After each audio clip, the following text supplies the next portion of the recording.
1 વાટકો કરકરો લોટ છે, સેમ 1 વાટકો પાણી અને અડધો વાટકો ગોળ છે. એ બેને મિક્સ કરીને ગરમ કરી અને પછી આ શેકેલો લોટ એમાં એડ કરવાનો છે. પાણી ઉકળી ગયું છે અને ગોળ એકદમ ઉકળી ગયો છે. પાણી ઉકળી ગયું છે અને ગોળ એકદમ ઓગળી ગયો છે. તો હવે આપણે એને ગાળી લઈ. પહેલાં શેકેલા લોટમાં મોણ આપવાનું છે.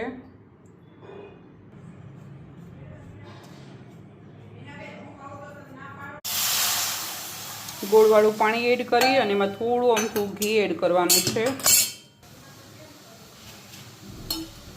અને હવે જે શેકેલો લોટ આપણે ઓઇલવાળો કરીને રાખ્યો છે, મોણ દીધેલો, એ એડ કરી દેવાનો છે.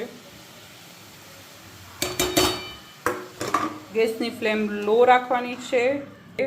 વચ્ચે આવી રીતે હોલ કરીને રાખવાના છે અને એકદમ લો ફ્લેમ પર કૂક થવા દેવાની છે. લાપસીને એકદમ લો ફ્લેમ પર કૂક કરવા દેવાની છે. 10 મિનિટ થઈ ગઈ છે. હવે બરાબર મિક્સ કરી અને ફરીથી કૂક કરવા રાખવાની છે.